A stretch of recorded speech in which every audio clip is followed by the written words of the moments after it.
देवताभ्यश्च पितृभ्यश्च महायोगिभ्य एव च नमः स्वाहा सुधायैव नित्यमेव नमो नमः। इसको पितृ कहते हैं।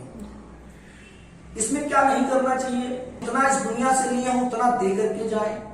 दूसरी बात, हमारी वंश पितृपक्ष को लेकर ज्योतिषाचार्य पंडित जय गोविंद शुक्ल की इनसाइड अलाइव से खास बातचीत। पंडित जय गोविंद शुक्ल से जानेंगे पितृपक्ष की मान्यताओं के बारे में। पितृपक्ष में क्या करना है क्या नहीं बता रहे हैं पंडित जय गोविंद शुक्ल। पितृ ऋण से लेकर तर्पण तक की विधि बता रहे हैं पंडित जय गोविंद शुक्ल। सर, पवित्र पितृपक्ष जो है आज से शुरू हो चुका है और हम आपके माध्यम से जानना चाहेंगे कि क्या कुछ मान्यताएं होती हैं पितृपक्ष की। देखिए, हमारे यहाँ मान्यता है कि कृष्ण पक्ष और शुक्ल पक्ष दो पक्ष होते हैं हमारे एक महीने में। इसमें से जितने भी कृष्ण पक्ष हैं वह सभी पितरों का दिन होता है और शुक्ल पक्ष जितना होता है वो देवताओं का दिन होता है। अर्थात कृष्ण पक्ष में पितरों का दिन और शुक्ल पक्ष में रात्रि, और देवताओं का शुक्ल पक्ष में दिन और कृष्ण पक्ष में रात्रि, इस तरह से विभाजन करके 100 वर्ष आयु देवता और पितर दोनों की मानी गई। साथ ही साथ हमारे यहाँ देवताओं से भी श्रेष्ठ अपने पितरों को माना गया है।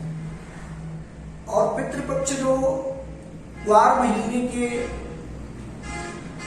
15 दिन होते हैं, भाद्रपद महीने की पूर्णिमा से प्रारंभ होकर के और ग्वार महीने की अमावस्या तिथि तक महालय नामक पितृपक्ष होता है। और इसमें पितरों के निमित्त किए गए जितने भी धार्मिक कार्य हैं वह सब के सब अनंत फल प्रदान करने वाले हैं। पितर अक्षय तृतीया को प्राप्त करते हैं और साथ ही साथ अपनी पीढ़ियों को आशीर्वाद देकर जाते हैं कि आध्यात्मिक, आदि भौतिक, आदि दैविक सभी प्रकार से फल उठे और हर प्रकार की उन्नति उनके आशीर्वाद से हमें प्राप्त होता है।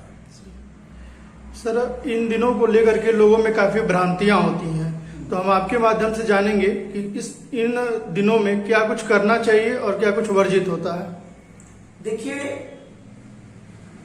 धार्मिक मान्यता के अनुसार हमारे यहाँ 3 तरह के कर्म माने जाते हैं: नित्य कर्म, नैमित्तिक कर्म और काम्य कर्म। नित्य कर्म वो होता है जो हम नित्य अपना जब तक पूजा पाठ देवता का पूजन करते हैं, मंदिर जाते हैं, जल चढ़ाते हैं, भगवान को प्रसाद चढ़ाते हैं, नारियल चढ़ाते हैं, जो कुछ भी चढ़ाते हैं वो नित्य कर्म हो गया, वह रोजाना चलता रहता है। नैमित्तिक कर्म, जैसे पितृपक्ष आ रहे हैं तो पितरों के निमित्त जो विशेष पूजा पाठ किया जाता है, या अभी नवरात्रि आने वाली है शारदीय, उसमें माँ की पूजा विशेषतया की जाएगी। कार्तिक महीना अभी आने वाला है, भगवान विष्णु की पूजा होगी, माँ लक्ष्मी की, तो ये नैमित्तिक कर्म हो गए। दीपावली के दिन होने वाली पूजा नैमित्तिक कर्म हो गई, दशहरा के दिन होने वाली माँ की पूजा नैमित्तिक कर्म हो गई। उसी प्रकार से पितृपक्ष का तर्पण इत्यादि या पितरों के लिए जो कुछ भी श्राद्ध कर्म किए जाते हैं वो सब के सब नैमित्तिक कर्म के अंतर्गत आते हैं। काम्य कर्म कहते हैं जब हम किसी विशेष कामना को लेकर के किसी देवता का पूजन अर्चन बंधन करते हैं तो उसको काम्य कर्म कहते हैं। अब इसके अंतर्गत कुछ लोगों को भ्रांतियां ये हैं कि पितृपक्ष में पूजा पाठ नहीं करना चाहिए, लेकिन सच्चाई यह है कि आपका नित्य कर्म कभी बंद नहीं होता है।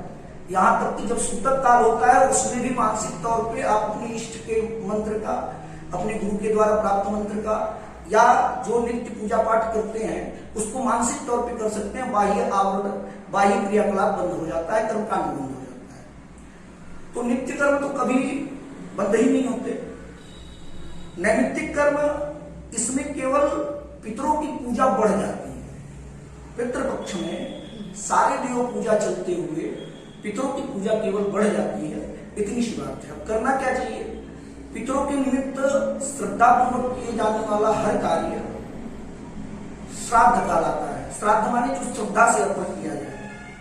और आपने देखा होगा कि हमारे यहाँ, हमारी संस्कृति में आदर भाव मिल जाने मात्र से हमारे पूर्वज तृप्त हो जाते हैं। तो ये आदर भाव के साथ उनको याद कर लेना, उनके निमित्त कुछ धार्मिक कृत्य कर देना, दीनहीनों को दान दे देना, पिंड दानादि कर्म कर लेना या कोई जप तप कर लेना, ये पितरों को अक्षय तृप्ति देता है। ये सारी चीजें करनी चाहिए। इसमें करना क्या नहीं चाहिए, विशेषतया किसी भी प्रकार के संस्कार नहीं होते हैं, गर्भाधान से लेकर के विवाह पर्यंत के। दूसरी चीज, इसमें विशेष प्रकार के उत्सव इत्यादि भी नहीं किए जाते हैं, जो कि बड़े मांगलिक और बड़े उल्लास से बनाए जाने वाले हैं। इसके अलावा समस्त कार्य इसमें चलते रहते हैं। बस हम अपने पितरों को उनके द्वारा प्राप्त उत्तराधिकार को चलाते हुए उन्हें धन्यवाद देने का कार्य करते हैं। इसमें क्या नहीं करना चाहिए, किसी से कटु संवाद नहीं करना चाहिए, किसी के प्रति व्यर्थ की घृणा नहीं करनी चाहिए, किसी के प्रति ऐसा अपराध नहीं करना चाहिए जो हमें खुद न पसंद हो, ब्रह्मचर्य का पालन करना चाहिए, जब तक विशेषतया करना चाहिए। अगर बात की जाए पितृ ऋण की, तो पितृ ऋण क्या होता है?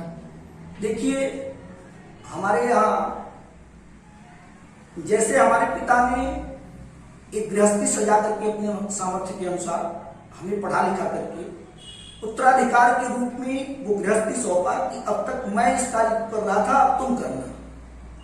तो वैसे ही संसार में हमारे आने का एक मतलब है, और यह संसार जितना सुंदर है उससे और सुंदर बने। हम जितना इस दुनिया से लिए हैं उतना दे करके जाए। दूसरी बात, हमारी वंश वृद्धि की परंपरा चलती रहे। ये तदर्थ संतान उत्पन्न करना, सांसारिक व्यवस्थाओं को अनुकूल बनाना और साथ ही साथ कन्या का विवाह करना, ये कार्य पितृ ऋण से मुक्ति देने वाले हैं। और पितृ ऋण है कि जितना हमारे पिता हमको दे के गए, अगर उससे ज्यादा नहीं बढ़ा पा रहे हैं, उसमें कहीं से भी सामाजिक, आर्थिक या आध्यात्मिक कोई भी क्षति हम करते हैं, तो वो पितृ ऋण बढ़ता है। तो पितृ ऋण यह है कि एक सही सजाई गृहस्थी को अगली पीढ़ी को हस्तांतरित करना, संस्कार को प्रदान को दे के गए, अगर उससे ज्यादा नहीं बढ़ा पा रहे हैं, उसमें कहीं से भी सामाजिक, आर्थिक या आध्यात्मिक कोई भी क्षति हम करते हैं, तो वो पितृ ऋण बढ़ता है।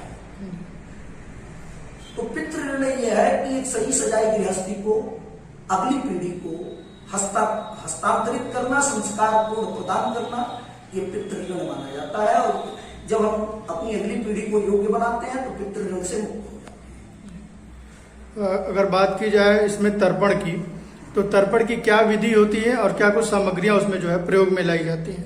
तर्पण कहते हैं तृप्ति को। हमारे पितरगण जो होते हैं, हमारे हाथों में इसको पितृतीर्थ कहते हैं, और इससे उठा करके जो जलांजलि हम देते हैं वो पितरों को प्राप्त होता है। और एक पितर के नाम से 3 बार अंजलि जल देना होता है। उस जल में तिल, श्वेत चंदन, श्वेत पुष्प, तुलसी के पत्र, गंगा जल, कुश, ये इतनी सामग्रियां आवश्यक होती हैं। और पितरों के निमित्त दक्षिणाभिमुख होकर के ऐसी भूमि पर जहां दक्षिण तरफ ढाल हो, वहां पे 3-3 अंजलि जल अपने मृत स्वजनों के नाम से प्रदान करते हैं। और इसके अंतर्गत जो जल हम प्रदान करते हैं उसी को तर्पण करते हैं। मतलब तृप्ति के लिए, पीने के लिए वो जल हम प्रदान करते हैं। और पितृपक्ष में प्राप्त होने वाला जल पितरों को अक्षय तृप्ति देता है। ऐसा माना जाता है कि पूरे साल फिर वह पिपासु नहीं रह जाते, उनको पूरे साल पुनः पुनः जल पीने की आवश्यकता नहीं पड़ती। ये तर्पण के समय पितृ गायत्री मंत्र है। ओम देवताभ्यश्च पितृभ्यश्च महायोगिभ्य च नमः स्वाहा सुधायैव नित्यमेव नमो नमः। इसको पितृ गायत्री कहते हैं। इसका अधिकतम जप करने से भी पितरों की कृपा में प्राप्त होती है।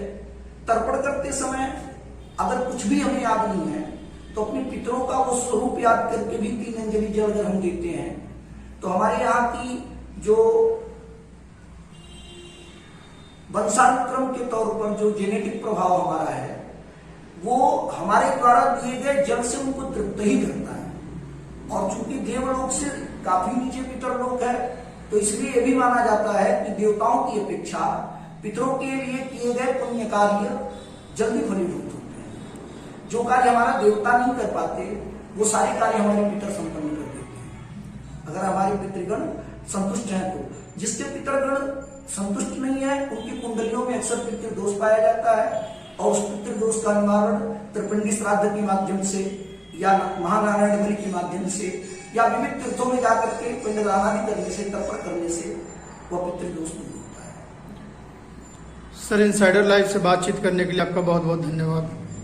धन्यवाद हमारे समस्त श्रोताओं के लिए और साथ साथ आपके समस्त चैनल परिवार के लिए, और जो धर्म कर्म से जुड़ा हुआ ये धार्मिक चीजों का व्यवहारिक ज्ञान लोगों के पास तक पहुंचा रहे हैं, उसके लिए बहुत